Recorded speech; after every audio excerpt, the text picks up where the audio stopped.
तो शुरुआत करते हैं सबसे पहले कि स्टेज फियर होता क्या है, राइट? ये डर क्या होता है? मुझे अभी बहुत अच्छी तरह से याद है कि मैं 12वीं तक जो है वो विद्या मंदिर में पढ़ा हुआ स्टूडेंट था, यानी प्योर बॉयज स्कूल। और बॉयज स्कूल अगर यहाँ पर कोई होगा, आजकल कोएड का जमाना है, लोग पढ़ते हैं, अगर यहाँ पर कोई प्योर बॉयज स्कूल में होगा तो हमारे लिए जो दुनिया का सबसे कॉम्प्लेक्स विषय हुआ करता था, दुनिया में सबसे ज्यादा फियरफुल चीज होती थी, वो किसी लड़की से बात करना होता था। मैं आपको ट्रूली बता रहा हूँ, और ज्यादातर अगर केवल बॉयज स्कूल में अगर आप शुरुआत से पढ़े हैं तो आपको ये प्रॉब्लम बहुत ज्यादा आती है, आप कम्युनिकेशन नहीं कर पाते। तो अगर किसी लड़की ने हंस दिया या किसी लड़की ने कुछ बात कर ली तो हम कांपने लगते थे, हमें लगता था हम एलियन से सीधे बात करने लगे हैं। तो एक ऐसा भी समय था, और जब उस पेपर प्रेजेंटेशन में मैं था तो वहां पर एक गर्ल्स का ग्रुप था, उसने हंस दिया जब मैं नहीं बोल पा रहा था या मैं कांप रहा था, तो हंस दिया। वो हंसी इतनी खतरनाक मुझे लगी कि मैं और ज्यादा डर गया कि भाई मुझे अब कभी नहीं बोलना, मेरी बहुत बेइज्जती हो गई है।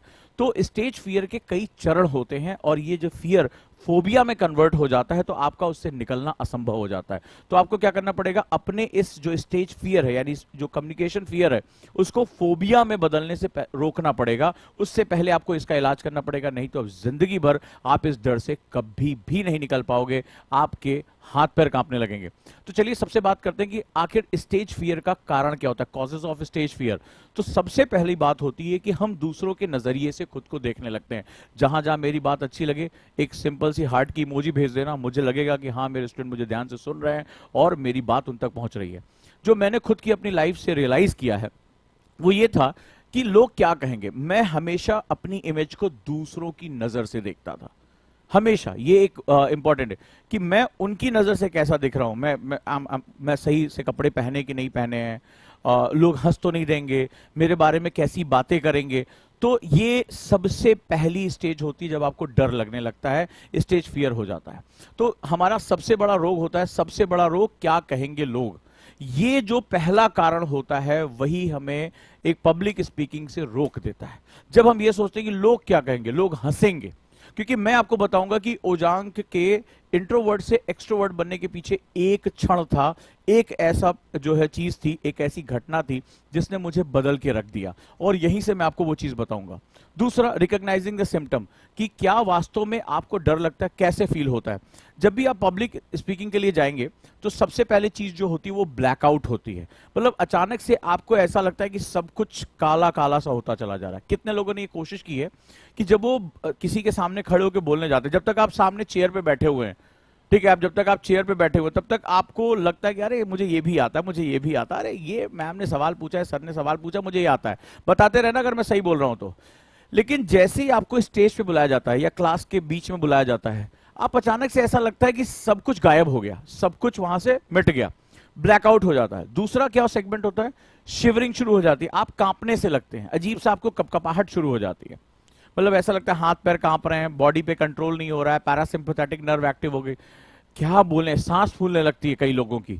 कई लोगों को ऐसा लगता है कि कुछ भी बोल रहे हैं, फंबल करने लगते हैं, हकलाने से लगते हैं। तो अगर ऐसा होता है तो आप मुझे बताइए कि क्या वास्तव में ऐसा होता है। जब आप कभी आपने पब्लिक स्पीकिंग नहीं की तो आपके हाथ ऐसे कांपेंगे। ठीक है, जब मैंने पहली बार माइक पकड़ा था, अपनी आवाज सुन के ये किसकी आवाज है भाई, मैंने जब स्पीकर में सुना तो मैंने कहा मैं बिल्कुल ही जो है हड़बड़ा गया, राइट। तो यहां पर जो है सबसे इंपॉर्टेंट, तो ये जो चीज है वो बड़ी खतरनाक होती है, जो कॉज ऑफ स्टेज फियर होता है। अब मेरी कहानी क्या थी मैं आपको बताता हूं। तो जैसा कि पहला पेपर प्रेजेंटेशन और मेरी बड़ी बेइज्जती हुई, बेइज्जती हुई नहीं, मैंने बेइज्जती को अनुभव किया। मैंने खुद के अंदर समझ लिया कि लोग मेरा मजाक उड़ा रहे हैं, मैं इसके योग्य नहीं हूं। मैं ये नहीं समझ पाया कि मैं अपने दोस्तों से अलग हटके आज मैं इस मंच पे पहुंचा हूं। तो मैंने क्या किया, अपने अंदर एक ग्लानि, अपने अंदर एक शर्म की भावना रख ली, अरे यार मेरे बस का नहीं है, मैं एक अच्छा स्पीकर नहीं हो सकता, और मैंने गिव अप कर दिया वहां पे। मेरे टीचर ने मुझे मोटिवेट किया, मुझे बताया कि आपको करना चाहिए, एक अंदर से आग आई कि नहीं, नहीं सीखूंगा तो आगे काम नहीं चलेगा, रास्ते बंद हो जाएंगे। लेकिन आगे चल के रहा, कई बार मैं गया पेपर प्रेजेंटेशन में और लगातार फेल होता रहा। मतलब मुझे कभी अच्छा स्पीकर वहां नहीं बोला गया, एक बार, दो बार, तीन बार, चार बार लगातार मैं हारता चला गया। आप ये मत समझिएगा कि लाइफ एक ही झटके में चेंज हो जाती है।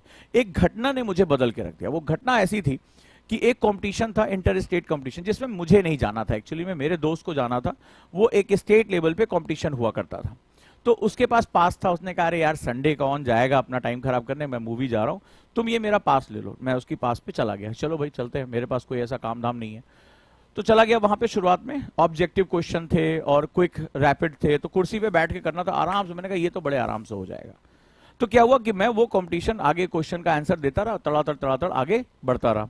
फाइनल स्टेज तक हम लगभग पहुंच गए। फाइनल स्टेज में टाई हो गया, लड़के और लड़कियों के बीच में रैपिड क्वेश्चन हुआ और दोनों टाई हो गया। एक ग्रुप जो है वहां 3-3 का ग्रुप बनाना था, 3 लड़कों का, हमारा जो दोस्तों का ग्रुप था 3 लड़कों का, और 3 लड़कियों का ग्रुप था। अब क्या हुआ, वो लास्ट राउंड में टाई हो गया, रैपिड फायर में भी वो टाई हो गया। अब क्या हुआ, अब सबको जो है निकलकर मंच तक आना था। एक बहुत बड़ा सा स्टेज बना हुआ था, हजारों की भीड़ थी, मैंने जिंदगी में कभी इतनी भीड़ इकट्ठे नहीं देखी थी। और हमें बुला लिया गया मंच पे। अच्छा, हम तो लड़कियां जो थी वो सब एमबीए की तैयारी कर रही थी, फर्राटेदार इंग्लिश, बढ़िया एकदम, एसेंट भी एकदम गजब। और हम तो है वो उजड़े चमन की तरह वहां पहुंच गए थे। हमारा तो ऐसे ही था कि बस अपना ऊपर टी शर्ट डाल लिया, नीचे वो क्रीज वाली पैंट थी, कोई कॉम्बिनेशन नहीं था। किसी ने सैंडल पहनी थी, किसी ने जूता डाल लिया था, और स्पोर्ट्स शूज, वो भी मतलब फॉर्मल पैंट के नीचे स्पोर्ट्स शूज पहने हुए थे। तो हम पूरी तरह से अपनी दुनिया में मस्त थे। हम पहुंच गए। अब स्टेज पे जाते ही भाई साहब ये पैर जैसे जैसे सीढ़ियां चढ़ रहे थे, बस ऐसा लग रहा था यमदूत के दरबार में हम पहुंच रहे। ये मैं आपको लिटरल एक अपनी एक्सपीरियंस बताता हूं कि जिंदगी एक क्षण में कैसे बदलती है। अब सामने लड़कियों की टीम, लड़कों की टीम, क्वेश्चन राउंड खत्म हो चुका है, टाई हो गया। अब बात आई बोलने की। तो 3 ऐसे कुर्सियां लगी हैं, 3 ऐसे कुर्सियां लगी। लड़कियों ने बोलना शुरू किया, क्या फर्राटेदार तरीके से अपना इंट्रोडक्शन। उसमें था कि आप अपने बारे में कितने अच्छे तरीके से बता सकते हैं पूरी ऑडियंस को, और जिसका सबसे अच्छा रहेगा वैसी को जो है वो अवार्ड दिया जाएगा।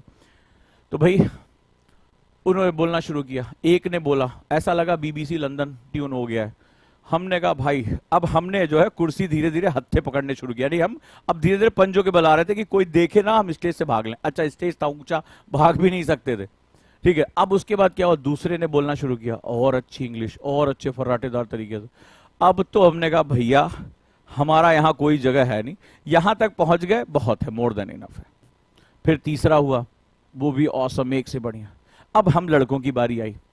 तो पहले एक ने बोला हेलो, अब उसने माई नेम।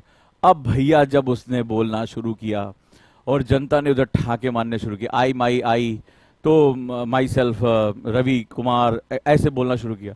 अब तो मैंने पूरा डिसाइड कर लिया, भाड़ में गया बोलना, उठो बेटा जल्दी से देखो कहीं से रास्ता मिले और यहां से भाग लो। ये वास्तविक घटना है। फिर मेरे दूसरे दोस्त का नंबर, सबसे लास्ट नंबर मेरा था।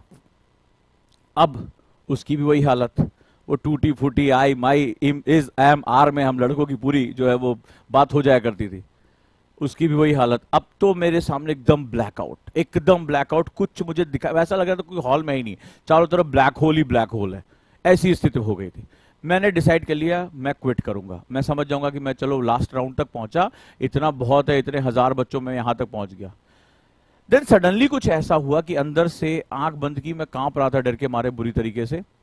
फिर अचानक से हुआ कि क्या हुआ, अभी तक मेरे दिमाग में क्या चल रहा था, भाई साहब इन पे लोग हंस रहे हैं, मेरे ऊपर कितना हंसेंगे। तो मेरे दिमाग में लोगों की इमेज हावी थी, बड़े ध्यान से सुनना, लोगों की इमेज हावी थी मेरे ऊपर।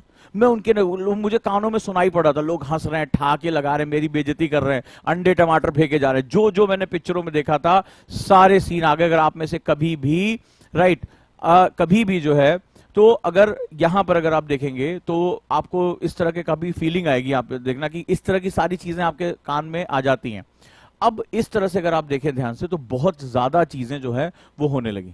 अब मुझे लगा कि भाई अब ये छोड़ के भागो, लेकिन सडनली अचानक से मैंने अपने आप को टर्न किया और अचानक से कुछ इंसाइट डेवलप हुए, मुझे नहीं पता वो क्या था, कि मैंने अपने आप से सोचा कि लोग मुझ पर हंसेंगे। क्या हुआ, समझो कि मैं कॉमेडी करने आया हूं, लोगों को हंसाने आया हूं, सिर्फ एटीट्यूड अपना चेंज किया, सिर्फ अपना नजरिया चेंज किया। और देखिए क्यों कहा जाता है कि नजरिया चेंज करते ही जिंदगी बदल जाती है। आप एक छोटी सी बात इसको समझिएगा कि जैसे मैंने लोगों के नजरिए से खुद को देखने की बजाय खुद के नजरिए से खुद को देखना शुरू किया, अचानक से मेरा कॉन्फिडेंस बढ़ गया। मैंने कहा लोग हंसेंगे तो चलो मैं हंसाता हूं। और मैंने क्या किया, वो जहां सारे इंग्लिश बोल रहे थे मैंने हिंदी में अपनी बात कही, मैंने अपना परिचय हिंदी में दिया, अपने नाम का मजाक बनाया, बहुत कि लोग मेरा नाम जल्दी समझ नहीं पाते हैं ये वो, और बहुत अच्छे तरीके से परिचय दिया। और परिचय देने के बाद चुपचाप अपनी कुर्सी में आके बैठ गया। मुझे पूरा ये उम्मीद थी कि भाई मुझे तो प्राइज वाइज मिलना नहीं है, ये बात मैं समझ चुका था। लेकिन जब अनाउंसमेंट की बारी आई तो थर्ड सेकेंड, अब मैं समझ मेरा नाम तो आना ही नहीं, 6 में से जब सेकेंड तक भी नहीं तो कुछ भी नहीं।